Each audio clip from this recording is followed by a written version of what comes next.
Saudara, PDI Perjuangan menuding ada dugaan Partai Coklat alias Parcok di Pilkada 2024 yang menyeruak di tengah proses penghitungan suara oleh KPU.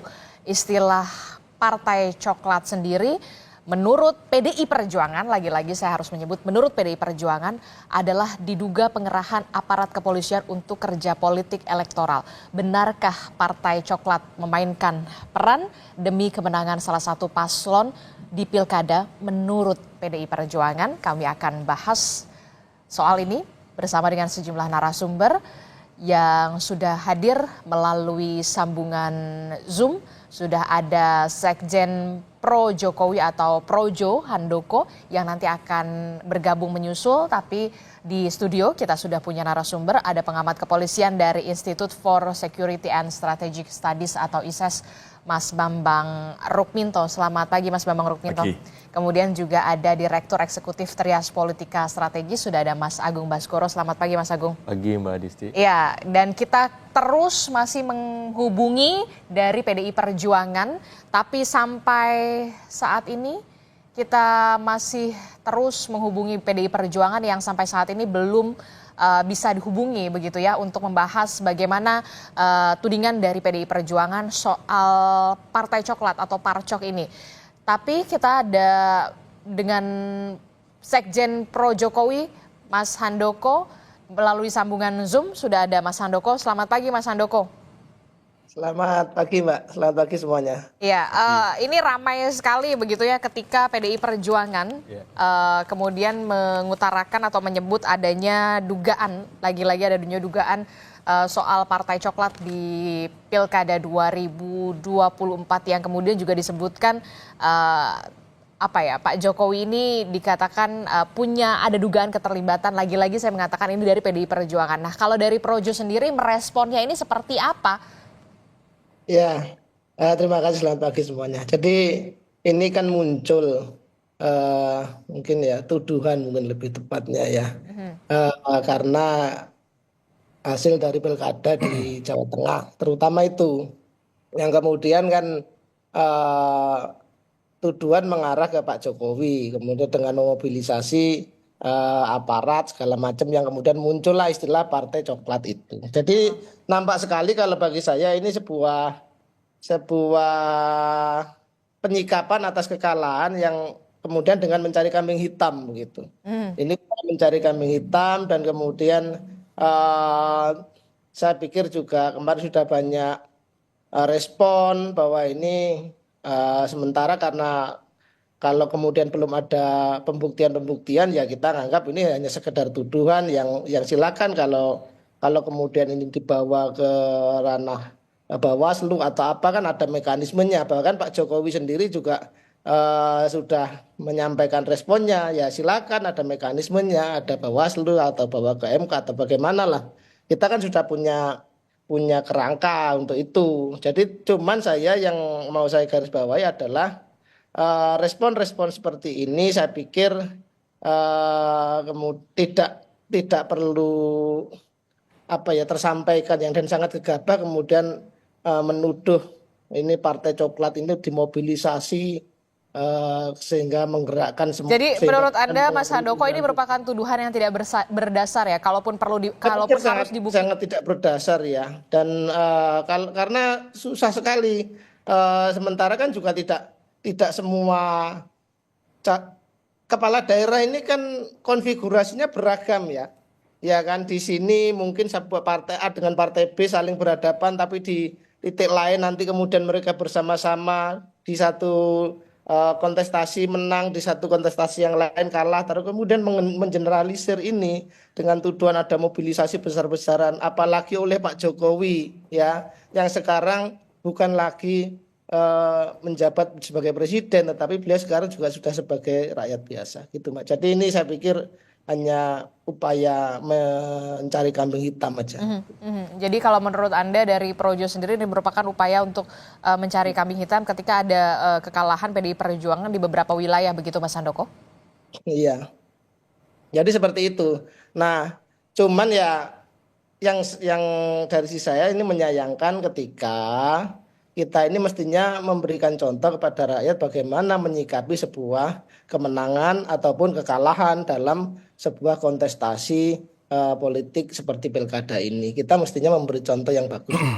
Oke, kita masih terus menunggu ya sebenarnya kabar dari PDI Perjuangan karena kita memang sudah mengundang PDI Perjuangan beberapa nama begitu, namun sampai saat ini belum bisa terkonfirmasi untuk bisa hadir di baik itu di studio ataupun di sambungan Zoom karena kita tahu kemudian istilah Partai Coklat ini kemudian di pertama kali adalah disebutkan dari PDI Perjuangan. Kalau dari Mas Agung sendiri ini melihatnya bagaimana? Kalau dari Projo sendiri ini merupakan tadi dikatakan ya mencari kambing hitam lah semacam itu istilahnya begitu. Nah kalau dari sisi politiknya sendiri bagaimana Mas Agung melihat? Ya pilkada ini kan sebenarnya uji magnet figur ya. Jadi personal paslon yang dituntut untuk lebih baik rekam jejaknya, visi misinya, program kerjanya, bahkan ketika di masa kampanye dia harus punya banyak inovasi agar para pemilih tertarik untuk memilih kandidat yang bersangkutan. Nah ketika ada arahan ini ada kaitannya ya, ada parcok ya. Maka saya melihat secara institusional bahwa setiap paslon itu kan didukung oleh koalisi besar. Apakah memang atas nama PDIP, apakah atas nama Kim, Hampa Plus atau Kim Plus seperti itu. Jadi secara institusional ini yang harus dilihat dan kalau memang ada arahan pelanggaran-pelanggaran maka secara normatif memang tindak lanjutnya ada di Bawaslu ataupun MK seperti itu. Termasuk yang keterlibatkan atau intervensi kekuasaan ya, baik yang sifatnya langsung ataupun tidak.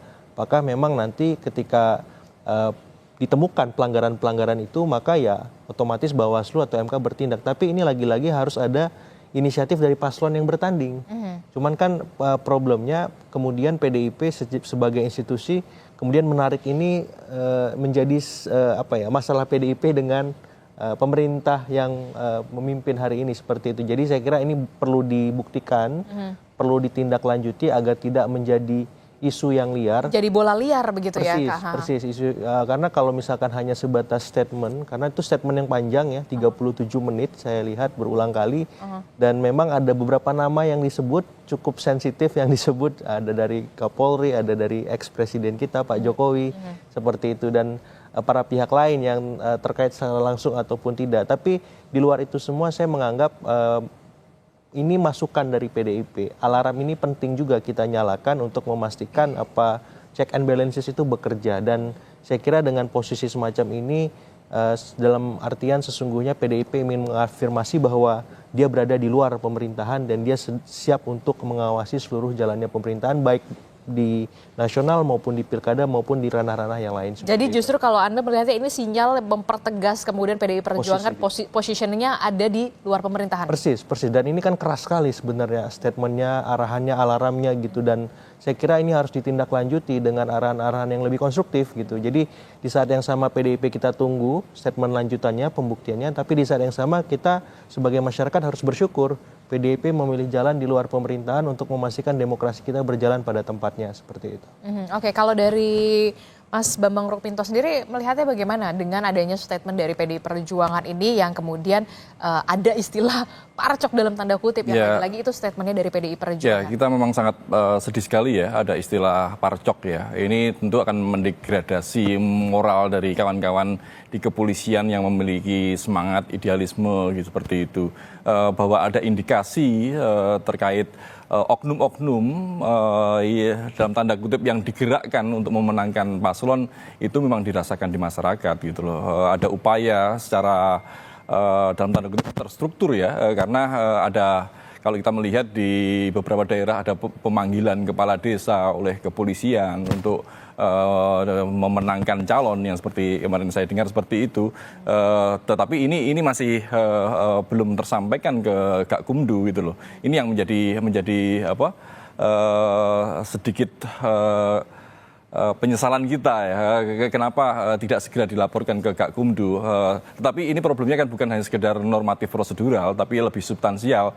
Bagaimana membangun iklim demokrasi yang baik ketika aparatur negara itu terlibat dalam politik praktis seperti itu. Makanya ini harus menjadi momentum bagi semua pihak dan terutama adalah negara ya, bagaimana menjaga kepolisian kita sebagai ujung tombak penegakan hukum ini untuk tidak berpihak pada salah satu paslon. Karena kalau kita melihat memang dalam kontestasi pilkada kemarin ada beberapa calon yang dari kawan-kawan kepolisian atau mantan kepolisian atau keluarga besar kepolisian seperti itu. Makanya memang ini bukan sekedar upaya normatif prosedural saja, tetapi lebih substansif bagaimana menjaga kepolisian kita agar ke depan lebih bagus, lebih objektif dan lebih netral, bukan hanya sekedar omon-omon, sekedar seremonial saja untuk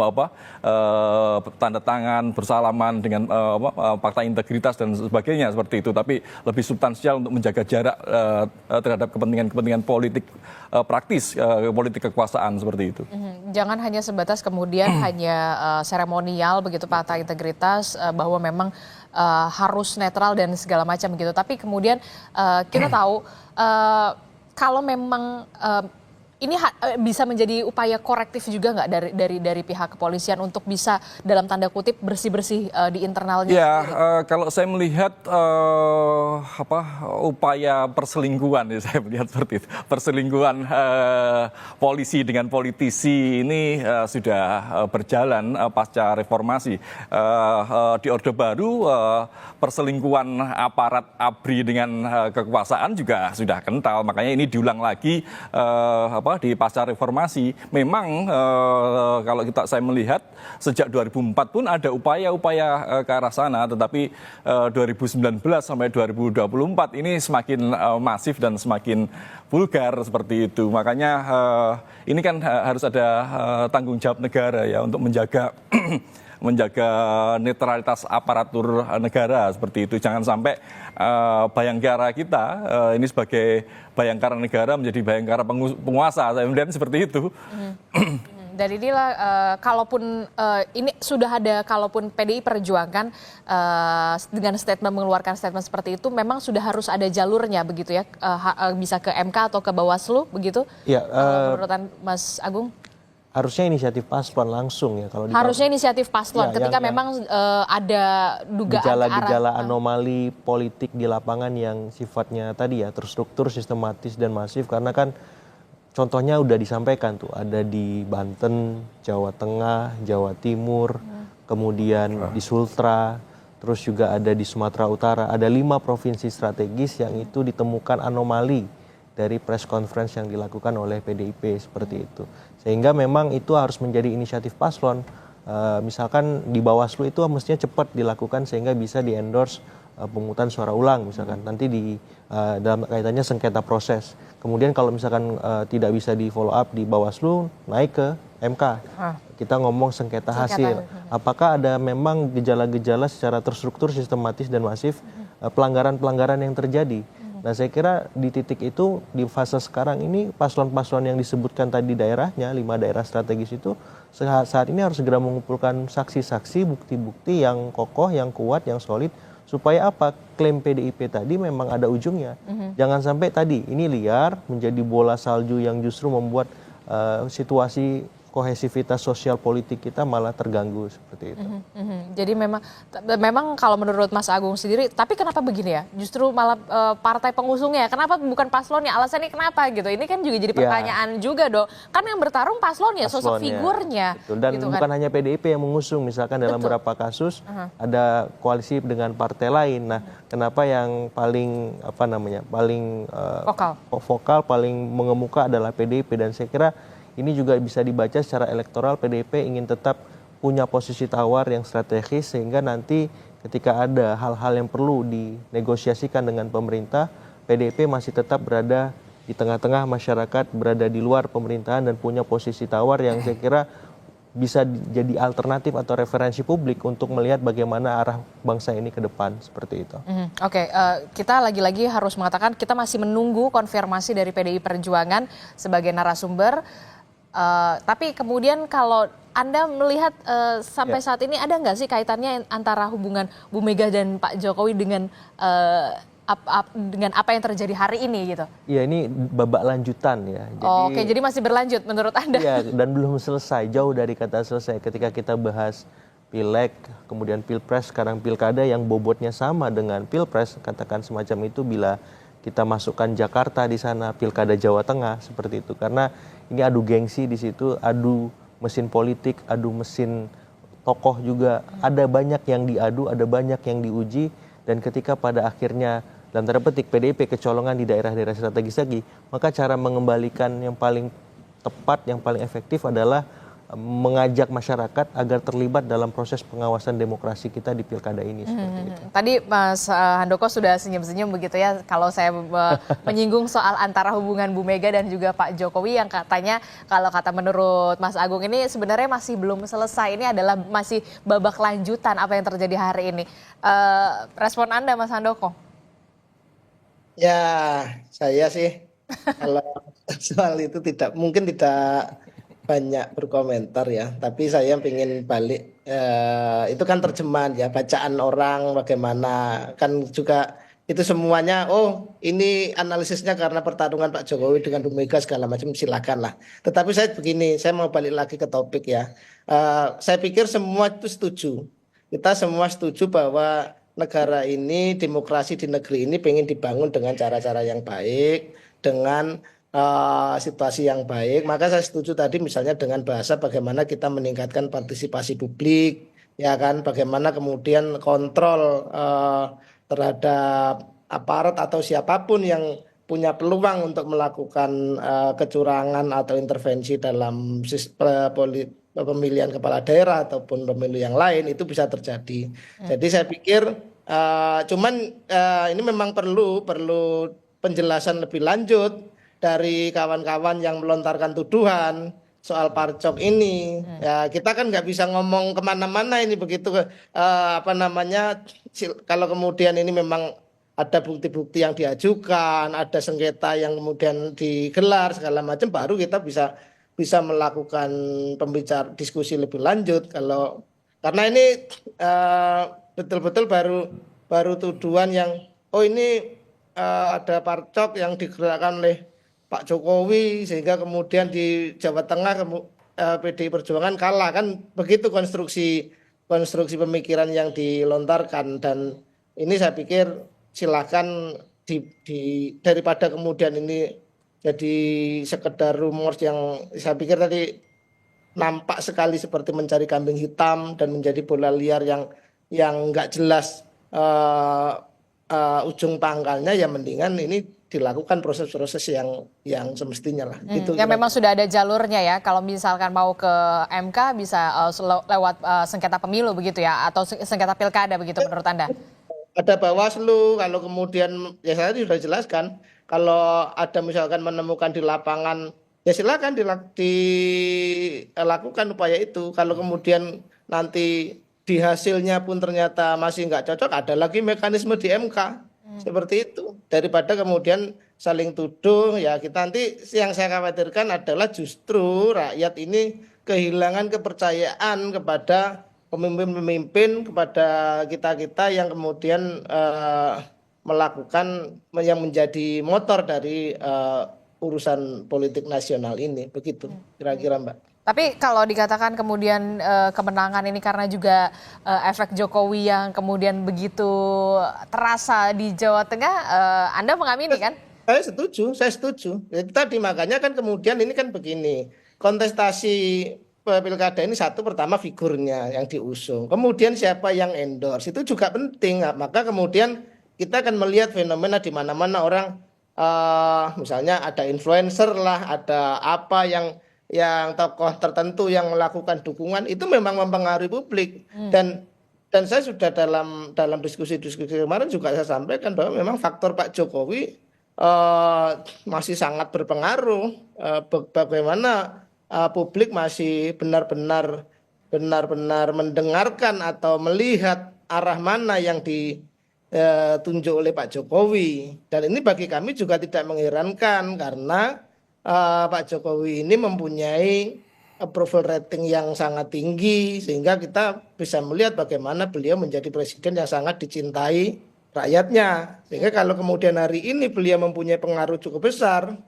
dan kita juga mahfum kalau di Jawa Tengah itu Pak Jokowi sangat berpengaruh karena memang basisnya kan di sana, asalnya dari sana, basic culture-nya bener-bener nyambung, kira-kira begitu. Itu betul, Mbak. Ya. Oke, kalau yang tadi soal efek Jokowi ini memang kemudian diamini oleh Projo sendiri punya efek yang kemudian signifikan sekali begitu, berbeda konteks dengan Partai Coklat yang Parcok yang disebutkan oleh PDI Perjuangan.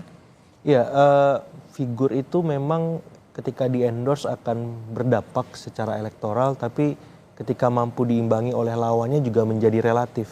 Karena kerja pemenangan politik dalam konteks pilkada itu kan kerja kolosal, Mbak.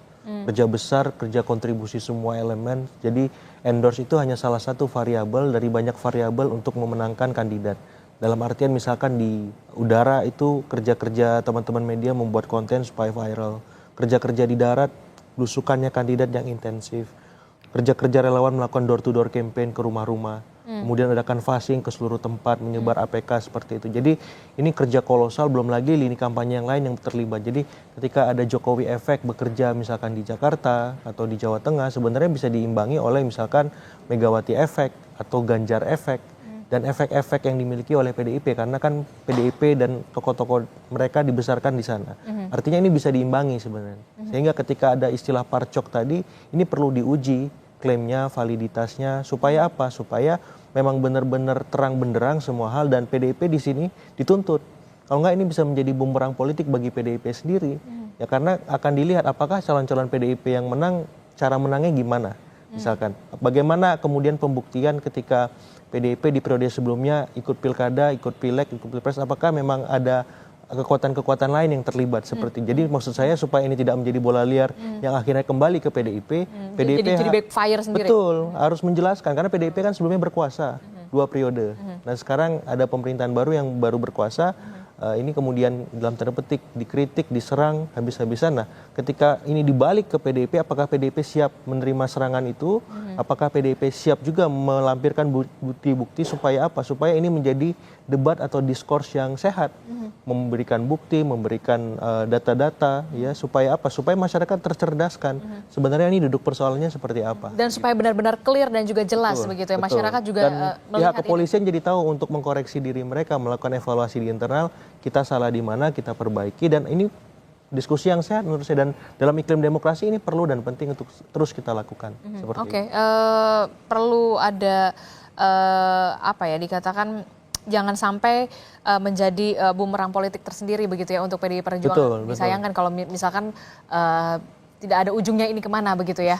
Begitu ya kalau menurut Mas Agung ya. Kalau dari Mas Bambang Rukminto sendiri bagaimana soal jaminan netralitas Polri ini di pilkada ya? Ya, ini kalau menurut saya apa yang dilakukan PDIP ini memang seperti yang disampaikan Mas Agung di awal tadi, ini bukan persoalan PDIP dengan rejim baru ya, tapi persoalan PDIP dengan Pak Jokowi yang belum selesai gitu loh.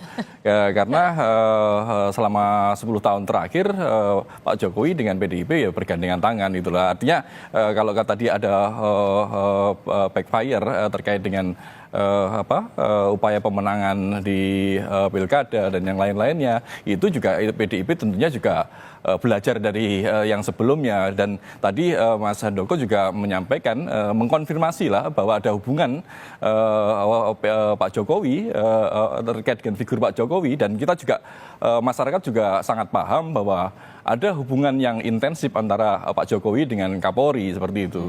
Makanya kalau kemudian apalagi di Jawa Tengah calonnya adalah sosok seorang mantan Kapolda, seorang yang kemudian juga di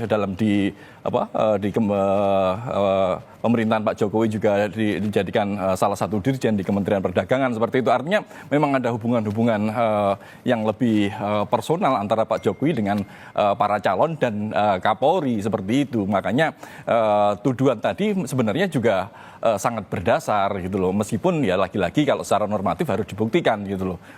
Tapi kalau saya melihat ini bukan soal menyelesaikan secara normatif prosedural, tapi lebih substansial tadi, bagaimana menjaga kepolisian ke depan agar tidak tergoda dengan permainan politik praktis terkait dengan pemilihan kepala daerah maupun pemilihan pilpres maupun pemilu di masa mendatang. Karena kalau tidak ditata mulai sekarang, kekuasaan itu akan selalu menggunakan berbagai cara dan memanfaatkan semua resource termasuk aparatur negara seperti itu. Dan inilah yang dirasakan PDIP dan bisa jadi PDIP juga belajar dari pemilu-pemilu sebelumnya seperti itu.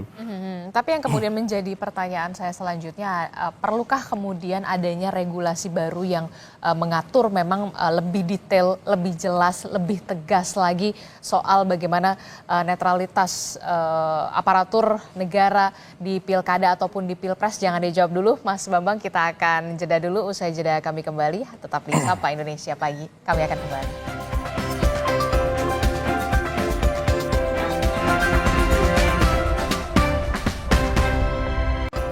Terima kasih Anda masih bersama kami di Sapa Indonesia Pagi. Saudara, kita masih bersama dengan Mas Agung Baskoro, kemudian juga ada Mas Bambang Rukminto dan juga ada Mas Handoko dari Projo di sambungan Zoom. Melanjutkan pertanyaan saya tadi, Mas Bambang, sebenarnya perlu nggak sih kita ada aturan yang lebih detail, ada aturan yang lebih tegas, aturan yang lebih jelas soal netralitas aparatur negara di pilkada ataupun di pemilu? Kalau aturan lebih tegas perlu ya, meskipun saat ini sebenarnya aturan standar itu sudah ada. Sebenarnya aturannya sudah jelas. Ada. Gitu. TAP 7 MPR tahun 2000 pasal 10 dan kemudian Undang-Undang 2 tahun 2002 terkait dengan tentang kepolisian negara pasal 28 jelas untuk terkait dengan netralitas ini seperti itu. Cuma problemnya kan siapa sih yang bisa melakukan pengawasan secara intensif pada kepolisian kita gitu loh. Karena selama ini saya melihat ada perselingkuhan, istilah saya tadi, perselingkuhan antara polisi dengan politisi gitu loh. Ketika polisi ini digoda-goda main dalam ranah politik oleh politisi seperti itu. Makanya kalau kemudian apa dampak dari perselingkuhan itu, tentu masyarakat yang akan dirugikan gitu loh, terkait dengan ketidakpastian hukum, terus kemudian kepolisian akan membela kepentingan politik lah. Ini tentu tidak sehat dalam iklim demokrasi kita gitu loh. Makanya kalau ke depan memang harus ada aturan yang lebih tegas, itu sangat diperlukan. Dan yang lebih penting lagi bagaimana memastikan bahwa aturan itu dilaksanakan. Karena kalau aturan yang standar saja dilaksanakan, apakah dengan kalau kemudian muncul aturan baru dilaksanakan? Siapa yang menjadi pengawas dari netralitas untuk memastikan netralitas kepolisian ini? Sampai sekarang tidak ada seperti itu. Jadi menurut Anda perlu ada pengawasan yang lebih di atas begitu atau benar? Mendagri atau semacamnya? Ya, kalau menurut TAP MPR terkait dengan lembaga pengawas misalnya, kan ada di dalam TAP MPR ada terkait pembentukan lembaga kepolisian nasional yang kemudian diterjemahkan menjadi Kompolnas saat ini. Kompolnas saat ini masih etalase saja, hanya alat legitimasi dari pelaksanaan tugas-tugas kepolisian, tapi belum memiliki kewenangan yang penuh untuk melakukan kontrol dan pengawasan kepada kepolisian gitu. Karena turunan dari TAP MPR tadi adalah Undang-Undang 2 tahun 2002. Kompolnas hanya menjadi salah satu bagian saja. Akhirnya apa? Ya, Kompolnas menjadi subordinasi dari kepolisian. Bagaimana lembaga subordinasi kepolisian melakukan pengawasan kepada kepolisian seperti itu. Jadi memang revisi undang-undang kepolisian itu sangat penting. Dan yang lebih penting dalam revisi itu nanti adalah bagaimana membangun kontrol dan pengawasan yang lebih kuat terkait terhadap kepolisian. Kalau tidak, ya perselingkuhan polisi dengan politisi itu akan terus terjadi dan ini membahayakan negara kita. Jadi menurut Anda perlu tetap ada revisi soal aturan ini? Yang kemudian yang lebih mengatur lebih tegas dan juga lebih komprehensif soal ini. Harus ada pertanggungjawaban lah, upaya untuk pertanggungjawaban terkait dengan pelaksanaan pengamanan pemilu. Kalau saya melihat sekarang ini kalau kita melihat kondisi sekarang bagaimana pemilu ini, ya semuanya aman-aman saja. Tetapi kan secara substansi ada problematika yang harus kita bedah di situ. Ada ketidaknetralan aparat di situ. Kalau sekedar aman, masyarakat di sini sangat toleran kok gitu. Makanya ketika nyaris tidak ada kerusuhan seperti itu.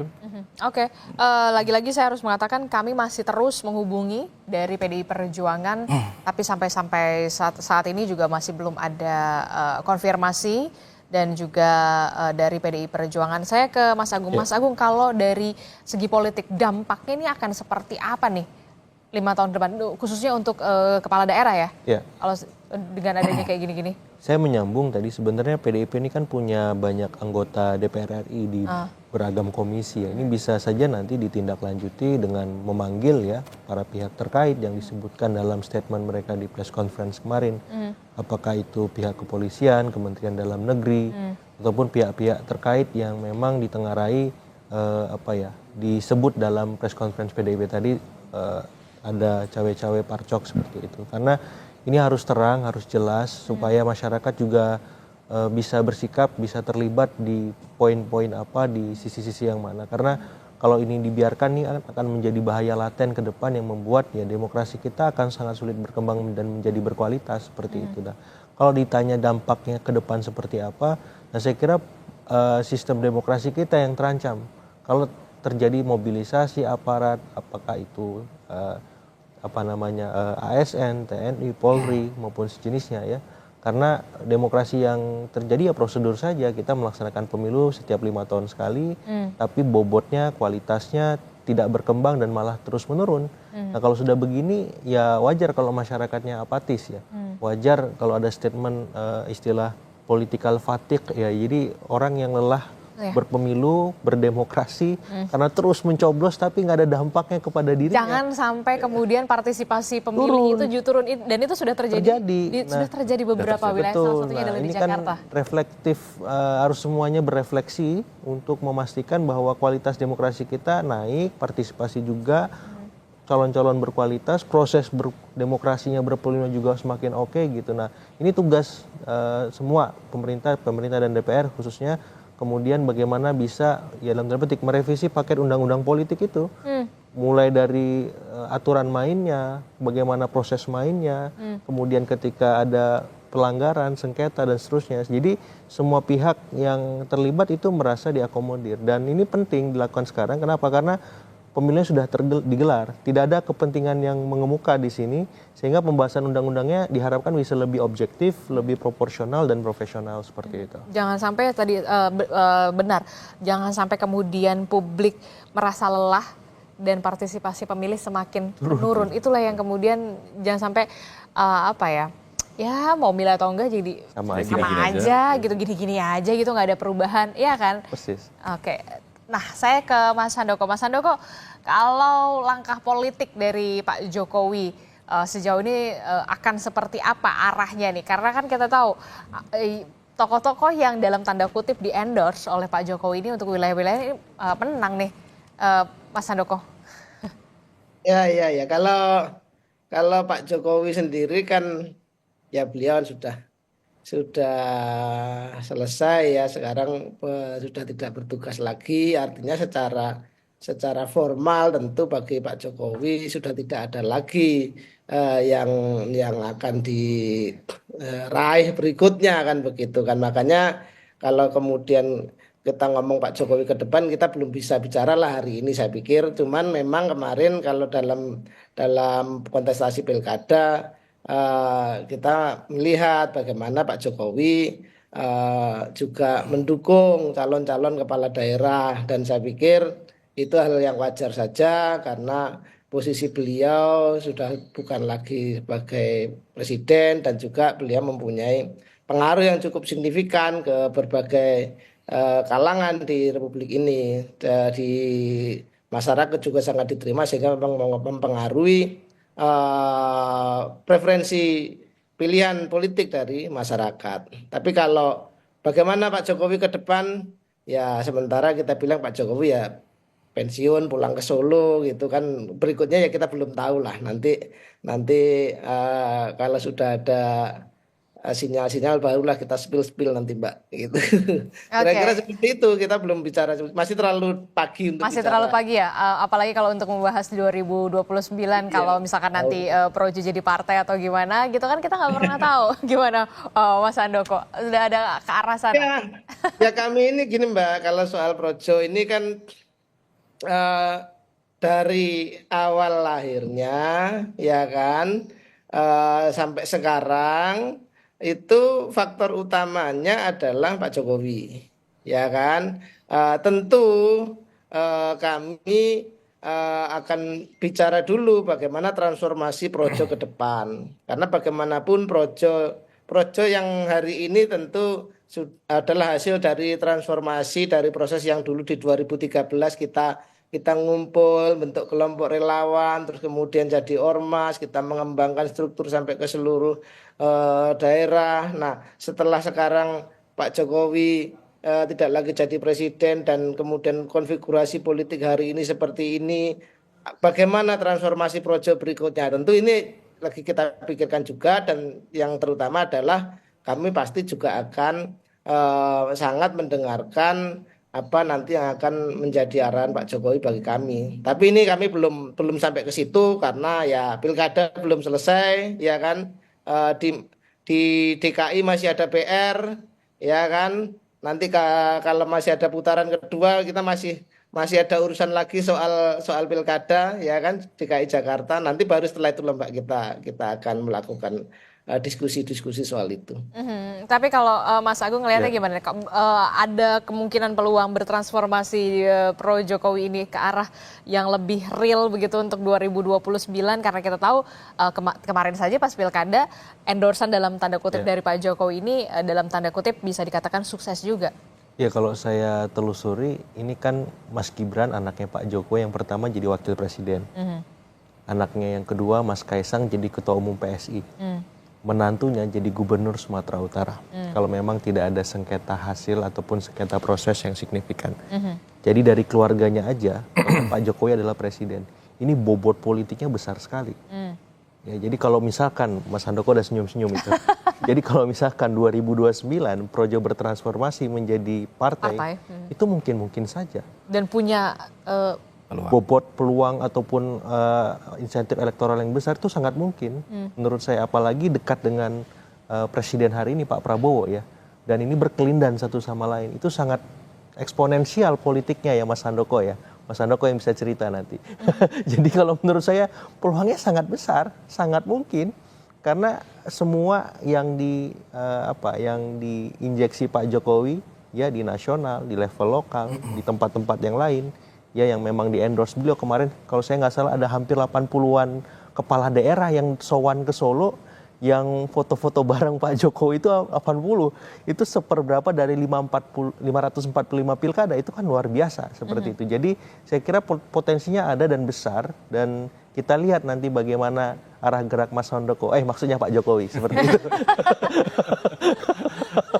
Nanti ya kita akan lihat ya transformasinya akan seperti apa. Tapi paling nggak kalau kata Mas Handoko kita kelarin dulu lah pilkadanya ya. Habis itu kita baru pikirkan nanti belakangan. Jakarta ini.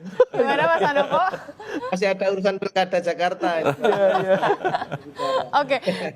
Oke, saya ke Mas Bambang. Mas Bambang, ini kan kalau kita lihat ya ada usulan juga dari PDI Perjuangan untuk menetapkan institusi Polri ini di bawah Kemendagri ataupun TNI. Nah, kalau dari ISE sendiri meresponnya terakhir gimana? Ya, kalau terkait kembali di bawah TNI itu kemunduran ya, jauh lah dari amanat reformasi 98. Kalau terkait dengan wacana di bawah kementerian itu sudah seringkali diwacanakan gitu, dan di beberapa negara memang kepolisian berada di bawah kementerian seperti itu.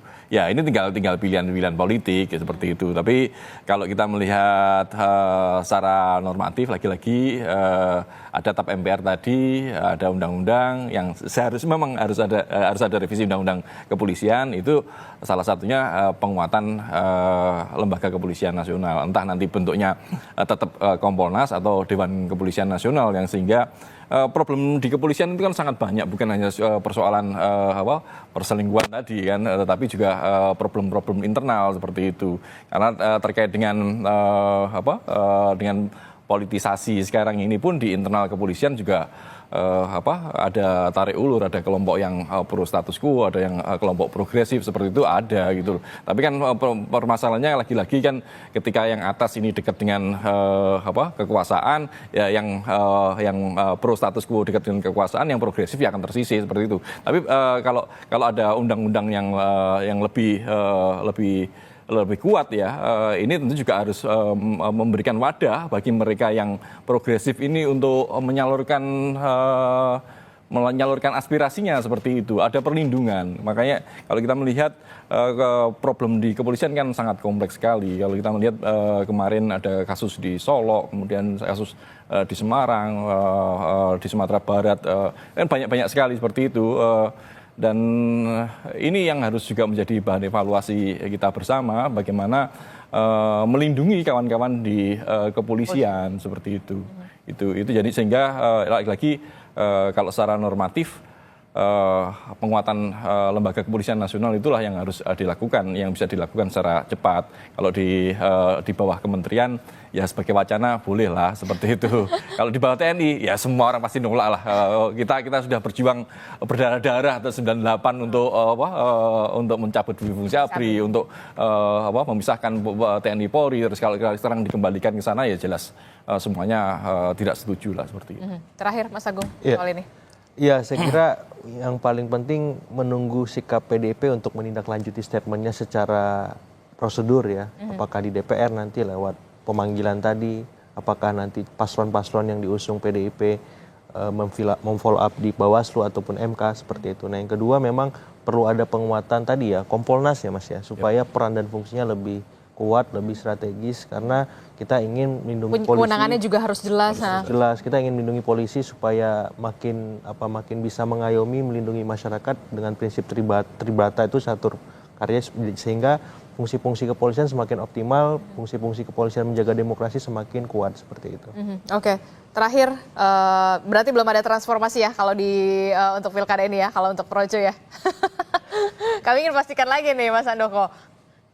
Ya, atau kemudian kami tentu mendukung apapun semua upaya untuk memperkuat demokrasi kita, karena kita ini kelompok yang sangat meyakini bahwa demokrasi ini sudah pilihan kita, sehingga harus kuat dan akan memberi dampak pada kesejahteraan dan kemajuan bangsa.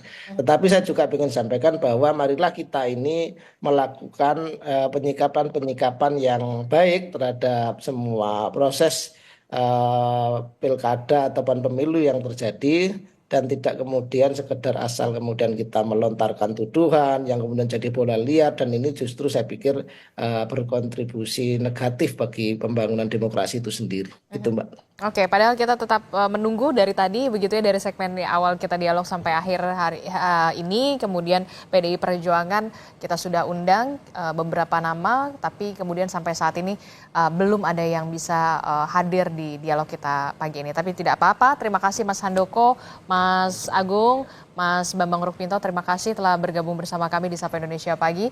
Saudara, terima kasih Bapak-Bapak, sehat selalu.